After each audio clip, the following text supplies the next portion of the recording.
The red warning light on Commander Peter Nash's console blinked 3 times before staying solid. He leaned forward in his captain's chair, his weathered face reflecting the soft glow of the bridge displays. The U.S. horizon hung motionless in the darkness of deep space, its powerful engines idling as they faced something no human had ever seen before. "Dr. Morrison, what exactly are we looking at?" Nash asked, his eyes fixed on the main view screen. Lisa Morrison stood at her science station, her fingers dancing across the holographic controls as she analyzed the readings. Her usual confident expression had given way to wonder and confusion. "Sir, it's like nothing in our database. The energy readings suggest it's a tear in space-time, but it's stable. That should be impossible." The tear hung before them like a shimmering curtain in space, its edges rippling with colors that shouldn't exist.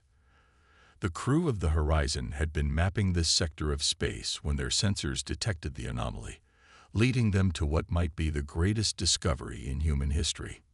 "Put it on the main screen. Maximum magnification," Nash ordered.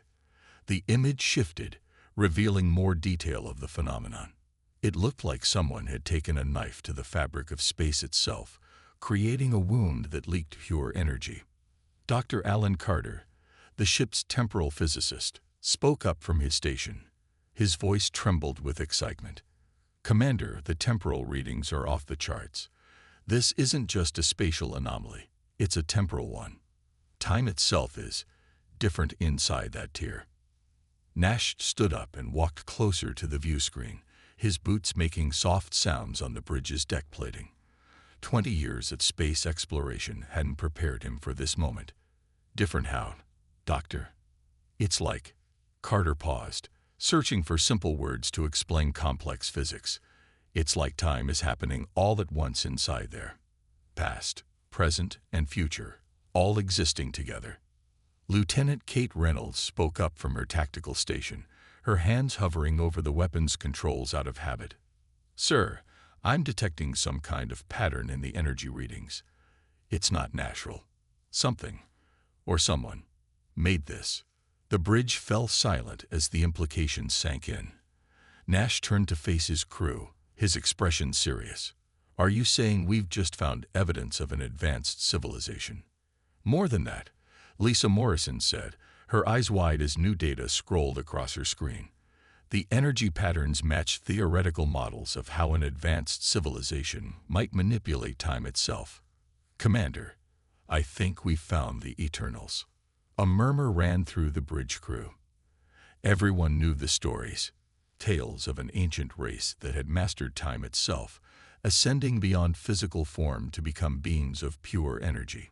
Most dismissed them as myths, but here was evidence that might prove them real. "Run a full sensor sweep," Nash ordered. "I want to know everything about this anomaly." "Officer Wright, send a message to Earth Defense Command. Mark it Priority 1. Daniel Wright nodded from his communication station, his fingers already composing the message. "Yes, sir. Should I include the preliminary sensor data?" "Everything we have. And Daniel, encrypt it at the highest level. If this really is what we think it is, we don't want this information falling into the wrong hands." As the crew worked, Nash walked slowly around the bridge, watching his people do their jobs. The Horizon was the newest ship in the Earth Defense Fleet, equipped with the best technology humanity had to offer. But faced with this discovery, even their advanced sensors seemed primitive. Lisa Morrison's console suddenly erupted in a series of urgent beeps. "Commander, the tier, it's changing."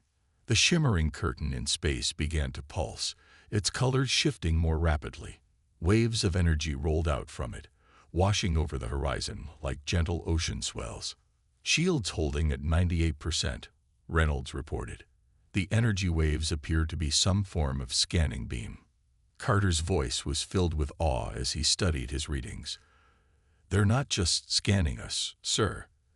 These energy patterns, they're organized, complex. I think they're trying to communicate." Nash returned to his chair, his mind racing through options. First contact protocols existed for meeting new species, but nothing specific covered encountering beings that might exist outside of time itself. "Can we respond?" he asked. Morrison shook her head. "Not directly, sir, but—" She paused, checking her readings again. "The temporal signature of the scanning beam matches our own timeline. They're deliberately adjusting their communications to our temporal framework. They want to talk." Nash took a deep breath. This was the moment every spacer dreamed of. First contact with a truly advanced civilization. But something in his gut told him this was more than just another first contact situation. The Eternals, if that's who they really were, didn't just represent a new civilization. They represented a fundamentally different way of existing. "Dr. Carter, work with Officer Wright. See if you can find a way to establish two-way communication. Dr. Morrison, I want continuous scans of that anomaly. If anything changes, I want to know immediately. Lieutenant Reynolds, keep those shields up but weapons powered down. We don't want to appear hostile." As his crew acknowledged their orders, Nash settled back in his chair, his eyes fixed on the shimmering tear in space. In all his years of service, he'd never felt quite like this. A mixture of excitement, fear, and wonder that made his heart race. The next few hours passed in a blur of activity. The bridge crew worked tirelessly, analyzing data and attempting to establish communication. The tear continued to pulse, sending out regular waves of energy that seemed to probe the ship with increasing complexity. "Sir," Carter called out, his voice urgent, "I think we found something. The energy waves. They're not just scanning us. They're teaching us." Nash turned to face the temporal physicist. "Teaching us what?" "How to see." Carter's fingers flew over his console, bringing up complex diagrams. "Each wave is showing us a different way to perceive time.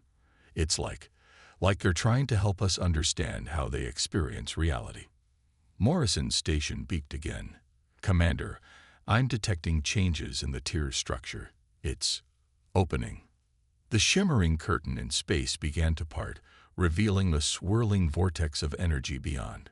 Colors that had no names in any human language danced across the view screen. And for a moment, every person on the bridge felt something strange, as if they could see their entire lives stretched out before and behind them, all happening at once. Nash gripped the arms of his chair, fighting against the disorienting sensation. "Status report." "Shields holding," Reynolds reported, her voice steady despite the strange experience. "No hostile intentions detected." "Sir," Wright called out, his voice filled with wonder, "I'm receiving something. It's like nothing I've ever heard before, but somehow I understand it." "Put it on speakers," Nash ordered. The bridge speakers came to life with a sound that wasn't quite sound, more like the idea of sound translated into something human ears could comprehend. And with it came words, not spoken but somehow understood by everyone present. "Children of time, we have waited long for this moment. Or perhaps we wait still. Or will wait. Time is not as you see it, but you are ready to learn. We are what you call the Eternals, and we have much to share." Nash stood again, facing the view screen and the swirling vortex beyond. In that moment, he knew that humanity had reached a turning point. Whatever happened next would change their understanding of existence itself. "This is Commander Peter Nash of the Earth Defense Fleet vessel Horizon," he said clearly. "We are ready to learn." The response came immediately, filling the bridge with a sense of ancient wisdom and limitless possibility. "Then let us show you what eternity truly means." As the last words faded, the tear in space began to change again, and the crew of the Horizon prepared themselves for whatever would come next. They had just made first contact with beings that existed beyond time itself, and nothing would ever be the same again. The bridge of the U.S. Horizon hummed with nervous energy as streams of light flowed from the temporal tier, wrapping around the ship like gentle ribbons. Commander Nash watched as 3 glowing forms took shape before them, each pulsing with colors that seemed to shift between moments of time. "Fascinating," Dr. Lisa Morrison whispered, her sensors struggling to make sense of what they were seeing. They're converting pure energy into forms we can comprehend. They're making themselves visible to us. The Eternals appeared as tall, luminous figures that seemed both solid and transparent at once. Their bodies flowed like water made of light, and their faces changed constantly, showing countless expressions all at once. We appear as we must. The central figure spoke, its voice resonating in their minds rather than their ears. Your linear perception requires anchors, points of reference. Dr. Alan Carter stepped forward, his scientific curiosity overwhelming his caution. You exist in all moments of time simultaneously, he said, his voice filled with wonder. You experience past, present, and future as one continuous moment. Yes and no, another Eternal responded, its form rippling with amusement. Your language lacks the proper terms to explain our existence, but we can show you. Before anyone could react, the bridge of the horizon seemed to expand. The walls became transparent, and the crew found themselves surrounded by streams of time itself. They could see their own past actions playing out around them, overlapping with the present moment.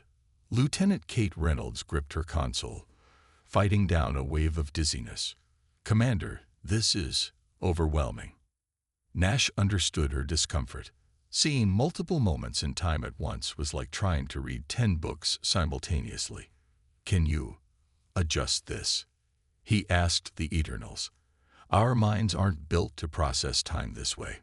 The temporal display dimmed slightly, becoming more focused. Better. The third Eternal asked. We forget sometimes how limited linear beings are, but this limitation intrigues us. You achieve so much despite seeing so little of time's true nature. Officer Daniel Wright, who had been quietly observing from his communication station, noticed something strange. Sir, he called out to Nash, the Eternals, they're showing signs of curiosity about us. Wouldn't beings who exist in all time already know everything about us? The central Eternal turned to Wright, its form brightening. Perceptive. We know all possible versions of your species, but this moment, this interaction, holds particular interest. You see, humanity's relationship with time is unique. Dr. Morrison's console suddenly lit up with warnings. Commander, I'm detecting temporal distortions throughout the ship. They're trying to alter our temporal signature. Nash turned to the Eternals, his expression hardening. What are you doing to my ship? Helping. All three Eternals spoke in unison. Your species exists in such darkness, seeing only a tiny fraction of time's true nature. We can fix this. We can help you see everything, experience everything, become everything you could be. Alarms began blaring throughout the ship. Carter's face went pale as he read the data streaming across his screen. Sir, they're trying to accelerate our temporal evolution. They want to make us like them. But our bodies, our minds, they're not ready for this. The crew watched in horror as parts of the ship began to age rapidly, while others reversed to their raw materials. The metal walls flowed like water, showing their entire history from ore in the ground to refined steel and back again. Stop, Nash commanded, his voice firm despite the chaos around them. You're not helping us. You're destroying us. The Eternals paused, their forms flickering with what might have been confusion. We don't understand. We offer you eternity, yet you resist. Reynolds stepped forward, her tactical training forgotten in the face of this existential threat. We resist because what you're offering would erase who we are. Humans aren't meant to experience all of time at once. Our entire civilization is built on moving forward, moment by moment. Dr. Morrison's voice shook as she added, our achievements, our art, our music, our stories, they all come from experiencing time linearly. The joy of discovery, the excitement of not knowing what comes next, the satisfaction of working toward a goal. These things make us who we are. The Eternals conferred among themselves, their forms swirling together in patterns that hurt the human eye to watch. When they separated, the central figure spoke again. Your perspective is Unexpected. We assumed linear time was a prison from which you needed liberation. Perhaps we were hasty. The temporal distortions throughout the ship began to stabilize. Walls returned to their proper state, and the overwhelming vision of multiple time streams faded. The crew let out a collective sigh of relief. But their relief was short-lived. Carter's console began beeping urgently. "Commander, the temporal adjustments they attempted. They've created ripples in Earth's timeline. Small changes at first, but they're growing, spreading." The Eternals observed this development with what seemed like clinical interest. "Yes, your species' temporal inertia resists change. This creates complications." Nash stepped closer to the luminous beings, his face set with determination. "What kind of complications?" "Your past is becoming unstable," one Eternal explained. "Changes cascade through your timeline like waves through water. Some moments resist, others alter dramatically. The effect is unpredictable." Officer Wright's console lit up with incoming transmissions. "Sir, we're receiving distress calls from Earth. Multiple time periods. Something's wrong with history itself." The main view screen filled with images that seemed impossible. Ancient Rome with spacecraft, medieval knights wielding laser swords, World War II soldiers facing dinosaurs. History was unraveling, and reality itself seemed to be coming apart at the seams. "Can you fix this?" Nash demanded of the Eternals. "Can you stop these changes?" The Eternals' forms dimmed slightly. "We cannot simply fix it. Time is like a web. Pull one strand, and all others shift. Our attempt to help your species has created temporal knots that must be untangled carefully." Dr. Carter looked up from his readings, his face pale. "Sir, these temporal distortions are still spreading. If we don't find a way to stabilize the timeline soon, human history as we know it could be completely destroyed." The Eternals watched this exchange with what might have been concern. It was hard to read expressions on faces made of light and time. "We have never encountered a species quite like yours," they said. "Your resistance to temporal manipulation is remarkable. Perhaps we should study this phenomenon before attempting further adjustments." Nash shook his head firmly. "No more adjustments. No more studies. Not until we understand exactly what's happening to our timeline and how to protect it." "Commander," Morrison called out, her voice urgent. "The temporal tear, it's becoming unstable. The distortions are affecting it too." The shimmering curtain in space that had brought the Eternals began to pulse erratically, its colors shifting wildly. The Eternals themselves seemed to flicker, their forms becoming less distinct. "We must return," they announced. "This timeline requires consideration. We will watch and we will learn. Perhaps there is more to linear existence than we understood." Before Nash could respond, the Eternals vanished, flowing back into the temporal tear like water down a drain.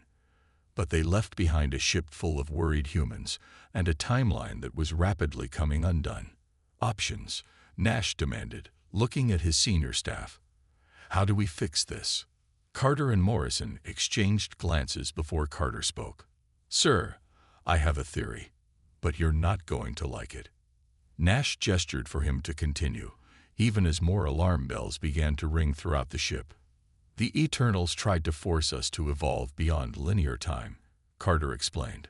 "But what if our linear perception isn't a weakness to be fixed? What if it's a strength we need to embrace?" As the crew pondered this idea, the view screen showed more images of Earth's fractured timeline. They had little time to figure out how their limited temporal nature might save them. History itself was unraveling, and they were the only ones who could stop it. The main screen of the U.S. horizon showed Earth's timeline splitting into countless branches, each one a different version of history gone wrong. Commander Nash stood at the center of the bridge, watching as his crew worked frantically to understand what was happening. "Report," he ordered, his voice steady despite the chaos unfolding before them. Dr. Lisa Morrison looked up from her science station, her eyes tired from hours of analyzing data. "The temporal distortions are getting worse, sir. We're seeing changes in Earth's history spreading like cracks in glass. Show me the worst affected areas, Nash said. The screen changed to show key points in human history. Ancient Egypt now had electricity. The Roman Empire had developed steam power centuries too early. The Middle Ages were filled with advanced technology that shouldn't exist. Dr. Alan Carter pointed to several bright spots on his temporal map. These are the major disruption points. The Eternal's attempt to help us has created paradoxes throughout our timeline. It's like throwing rocks into a pond. The ripples are colliding and creating chaos. Lieutenant Kate Reynolds spoke up from her tactical station. Sir, I've been thinking about what you said earlier, about our linear perception being a strength rather than a weakness. Nash turned to her. Go on. Well, look at human history, she said, standing up and walking to the main display. Everything we've achieved, we've done it step by step, moment by moment. We didn't just suddenly have spaceships. We started with wheels, then carts, then cars, then aircraft. Each invention built on what came before. Officer Daniel Wright nodded from his communication station. She's right. I'm getting reports from Earth about people remembering multiple versions of history. It's driving them mad because their minds aren't meant to process parallel timelines. Dr. Morrison's console suddenly beeped with new data. Commander, I think I understand what the Eternals did wrong. They tried to give us their perspective of time all at once, but they didn't consider that our entire way of thinking, our culture, our achievements, they're all based on experiencing time in order. Nash walked closer to the science station, looking at the data. Explain. Think about music, Morrison said. A symphony is beautiful because it unfolds note by note. If you played all the notes at once, it would just be noise. That's what the Eternals did to our timeline. They tried to play all of history at once. Carter's eyes lit up with understanding. And that's why some moments in history are resisting the changes more than others. The most important moments in human development, the ones that required step-by-step progress. They're fighting back against the temporal chaos, Reynolds finished, because they had to happen in a specific order to work. Nash looked at each of his crew members. So how do we use this? How do we fix the timeline? Before anyone could answer, the ship shook violently. Warning lights flashed across every console. Temporal shockwave, Carter called out. A major paradox just collapsed somewhere in the 21st century. The main screen showed a new problem. A massive temporal distortion spreading from Earth's early space age. The first moon landing was being erased, replaced by advanced alien technology that humanity wasn't ready for. No, Reynolds said firmly, watching the changes. That moment has to stay. The moon landing, it's not just about getting to the moon. It's about proving we could do it ourselves, step by step. Nash turned to his crew. Dr. Carter, can we somehow reinforce these crucial moments? Protect them from the temporal changes. Carter thought for a moment, his fingers moving across his console. Maybe. If we can identify the key moments in human development, the ones that had to happen in a specific order, we might be able to use the ship's temporal sensors to anchor them. Like temporal pylons, Morrison added, catching on to the idea. We could create stable points in history that the chaos would have to flow around instead of through. Wright's console lit up with more incoming signals. Sir, we're getting reports from other Earth Defense Fleet ships. They're seeing the same temporal distortions we are. Some of them are trying to use their weapons to stabilize the timeline, but it's just making things worse. Of course it is, Reynolds said. You can't force time to behave with weapons. That's exactly what the Eternals tried to do. Force a change instead of letting it happen naturally. Nash walked to the center of the bridge. Dr. Carter, start identifying those key moments in history. Dr. Morrison, figure out how we can stabilize them. Lieutenant Reynolds, I want you to. He was interrupted by a new alert. The temporal tear that had brought the Eternals was pulsing again, but differently this time. Instead of the smooth, controlled energy they had seen before, it looked chaotic, almost sick. The tear is destabilizing, Morrison reported. The temporal chaos is affecting it too. If it collapses, the release of temporal energy could erase Earth's entire timeline. Carter finished, his face pale. Reynolds studied the tactical display. Sir, I have an idea. The Eternals saw time as something to be controlled, mastered. But what if we work with it instead? What if we treat time like a river? What do you mean? Nash asked. A river flows in one direction, but it can have rapids, calm spots, even places where it seems to flow backward in little eddies. But it all works together as part of the same flow. What if we stop trying to control the timeline and instead try to guide it? Let it find its natural course. Carter's eyes widened. That could work. Instead of trying to force the timeline back to exactly what it was, we could help it settle into a stable pattern. It wouldn't be exactly the same as before, but it would be natural. Morrison finished. A timeline that developed the way it was supposed to, step by step. Nash looked at the main screen, watching the chaos in Earth's timeline. How do we do it? We'd need to identify the most important moments in human development, Carter said. Not just big historical events, but the key steps in our progress. The discoveries that had to happen in order, the innovations that built on each other. Morrison was already working at her console. The development of written language, the discovery of mathematics, the scientific method, the Industrial Revolution. These aren't just events in history. They're steps in human development that had to happen in a specific order. And if we can stabilize those moments, Reynolds added, the rest of history might naturally flow around them, finding a new but stable path. Wright spoke up from his station. Sir, we're getting new readings from the temporal tear. It's like it's trying to tell us something. The tear's chaotic pulses had taken on a pattern, almost like a heartbeat. Carter studied the readings, his expression thoughtful. I think the Eternals are watching us, he said. They're seeing how we handle this crisis, how we solve problems in our own way, step by step. Nash straightened his uniform. Then let's show them what humanity can do. Dr. Carter, Dr. Morrison. Start identifying those key moments in history. Lieutenant Reynolds, work with them to figure out how we can stabilize those points without forcing them. Officer Wright, coordinate with the other ships. We're going to need everyone working together on this. As his crew jumped into action, Nash looked at the temporal tear pulsing on the main screen. The Eternals had tried to help humanity by removing their temporal limitations. Instead, they might have given humans a chance to prove that those very limitations were actually their greatest strength. Now they just had to figure out how to save their entire timeline before it was too late. The bridge of the U.S. horizon buzzed with focused energy as the crew raced against time to save time itself. Dr. Alan Carter stood at the main display, pointing to a complex web of glowing lines that represented Earth's timeline. These are the moments we need to protect, he said, highlighting several points in the web. The discovery of fire, the invention of the wheel, the development of agriculture.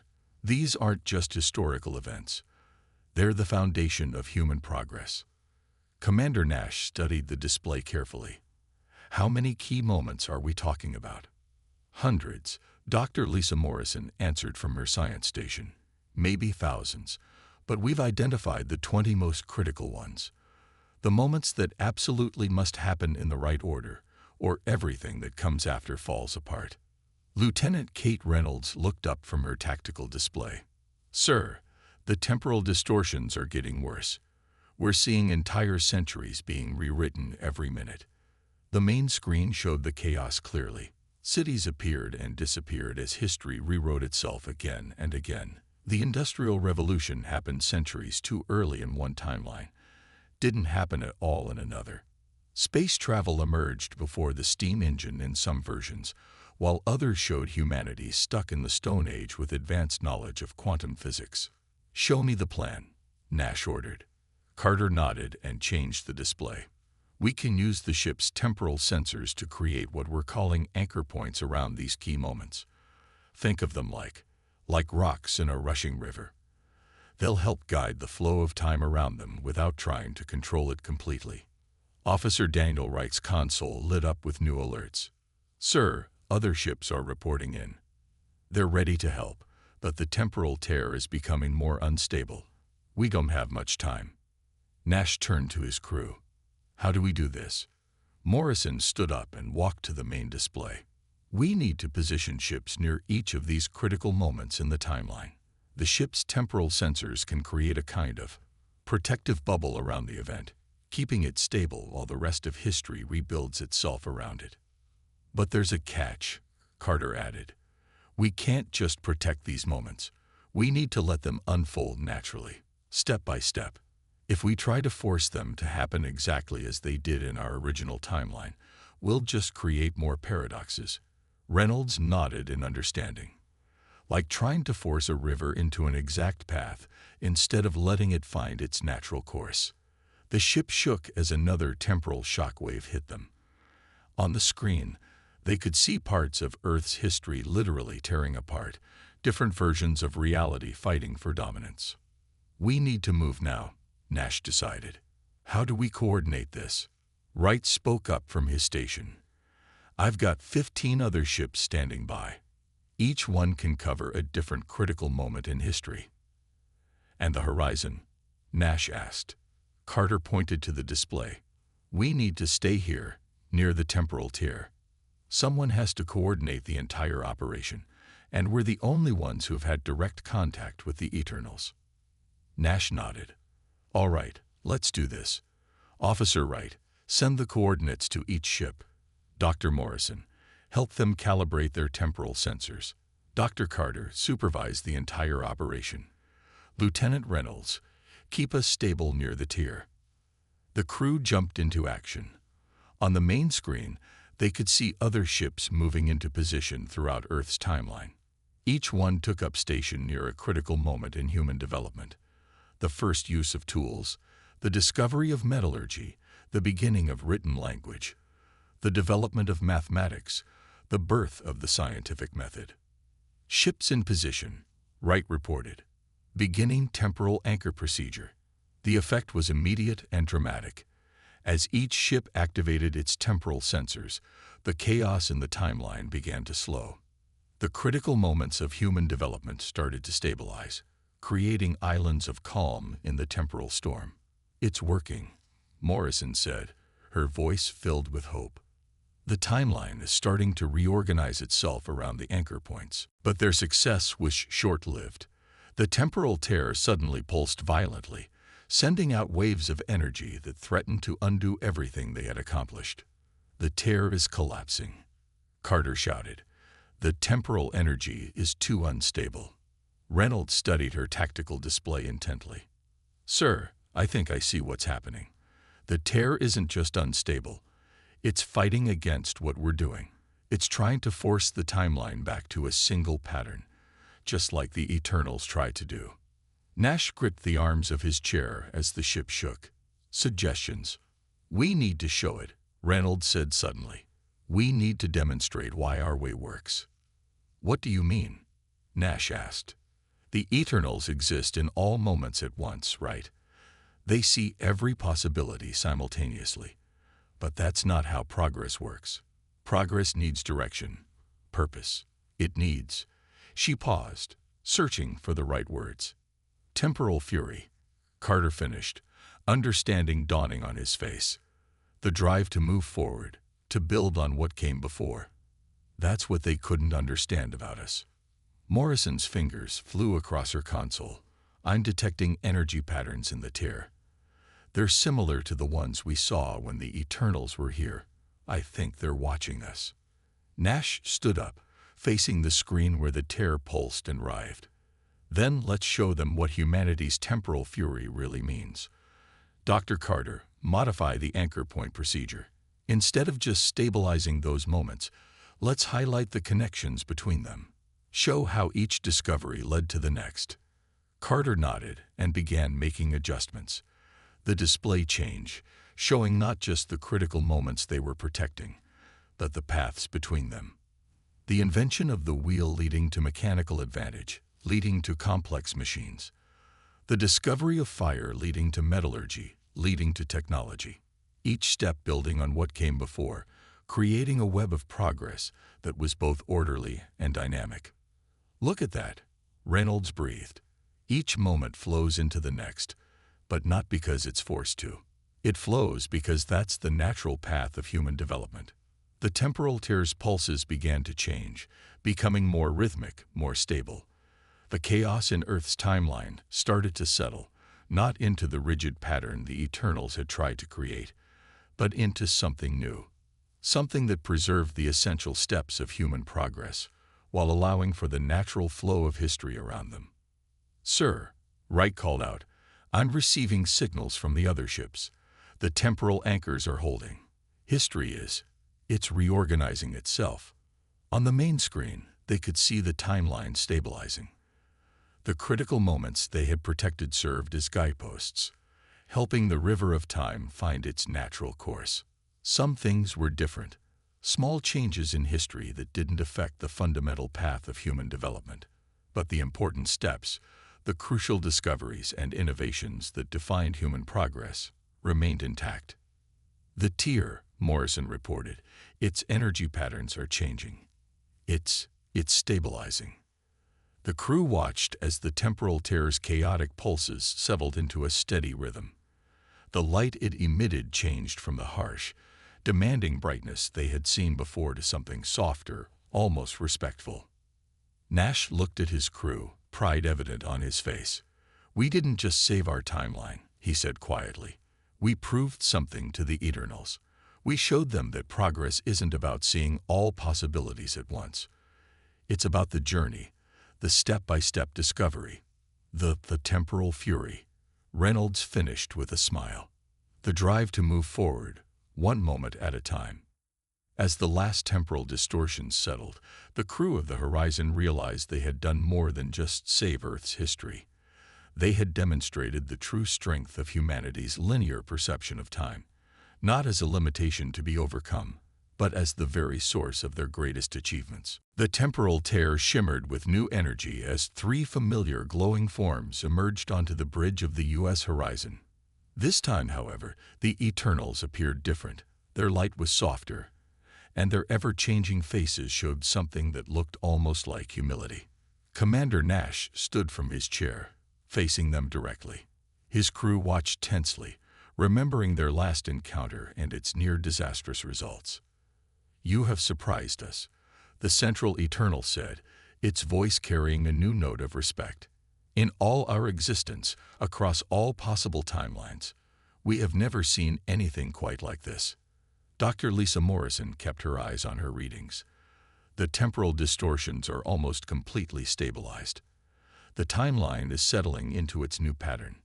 "Not exactly the same as before," Dr. Alan Carter added, "but all the essential moments of human progress are intact.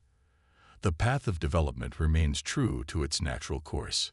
The Eternals moved closer to the main display, studying the complex web of time that now spread before them. The critical moments that the Horizon and other ships had protected glowed brightly, connected by countless threads of cause and effect.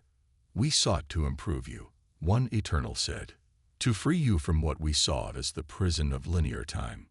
We were wrong." Lieutenant Kate Reynolds stepped forward, her earlier fear of the beings replaced by conviction. "You saw our linear perception of time as a weakness because you experience all moments at once. But you couldn't see what that limitation gives us." "Show us," the Eternals requested in unison. Nash nodded to Carter, who brought up a series of images on the main screen. They showed human achievements throughout history. The first cave paintings, the invention of the wheel, the building of the pyramids, the creation of the printing press, the first powered flight, the moon landing. Each of these moments, Nash explained, happened because of what came before it. We didn't just appear in space one day. We climbed here, step by step, discovery by discovery. Officer Daniel Reich's console beeped softly. "Sir, we're receiving transmissions from Earth. The timeline has stabilized enough that normal communications are possible again." "Put them on screen," Nash ordered. The display split, showing scenes from various points in Earth's history. But unlike the chaos they had seen before, these images showed history flowing naturally. People invented, discovered, and progressed in logical steps, building on the achievements of those who came before them. Look there, Morrison pointed. The Industrial Revolution. It's happening slightly earlier than in our original timeline, but look how it's unfolding. Step by step, innovation building on innovation. That's the beauty of linear progress. The Eternals watched intently. Their forms rippled with what might have been understanding. We see now, the central figure said, your temporal fury. This drive to move forward moment by moment. It creates something we cannot. In experiencing all moments at once, we miss the joy of discovery, the thrill of progress, the satisfaction of achievement earned through time and effort. Carter nodded eagerly. Exactly. When you tried to make us see all of time at once, you nearly destroyed what makes us special. Our limited perspective of time isn't a weakness. It's the source of our greatest strength. The second Eternal moved closer to the display. These connections between moments, they are like nothing we have seen before. Each discovery leads to the next, not because it must, but because your linear perception drives you to build upon what came before. That's human nature, Reynolds said proudly. We're never satisfied with where we are. We always want to see what's around the next corner, what's possible in the next moment. The third Eternal turned to Nash. Commander, we owe your species an apology. We assumed our eternal perspective was superior. We did not understand that there could be strength in limitation, beauty in sequence, power in progress. Nash smiled slightly. Sometimes the best view of a journey isn't from above, seeing all the paths at once. Sometimes it's from the ground, experiencing each step as it comes. Suddenly, Morrison's console lit up with new readings. Sir, the temporal tear, it's changing again. The tear's energy patterns shifted, becoming more organized, more deliberate. The Eternals turned to face it, then back to the humans. We have learned from you, they said together. Your temporal fury, this drive to move forward step by step. It has shown us a perspective we had forgotten. Perhaps there is value in experiencing time as a journey rather than a destination. Carter studied his readings with amazement. They're modifying their own temporal signature. They're choosing to experience time more linearly. Not entirely. The central Eternal corrected. We cannot change what we are, but we can learn to appreciate what we are not. Your species has shown us that there is wisdom in limitation, strength in sequence, beauty in the step-by-step unfolding of potential. Nash looked at his crew, then back to the Eternals. And what happens now? Now, the Eternals said, we watch, we learn. We study how your species turns the fury of linear time into progress. Perhaps in time, we will learn to see beauty in both eternal and sequential perspectives. The temporal tear pulsed one final time, and the Eternals began to fade. But before they disappeared completely, the central figure spoke once more. Your species is young, humans of the horizon. You see only fragments of time's true nature. But in those fragments, you have found something we eternal beings had lost. The joy of discovery, the thrill of progress, the power of moving forward one moment at a time. Never lose that fury. Never lose that drive. For in your limitation, you have found true freedom. With that, the Eternals vanish, returning to their realm beyond linear time. The temporal tear remained, but now it pulsed with a steady, peaceful rhythm, a window between two very different ways of experiencing existence. Nash looked around at his crew. Status report. Timeline fully stabilized, sir, Morrison reported. All critical moments of human development are secure.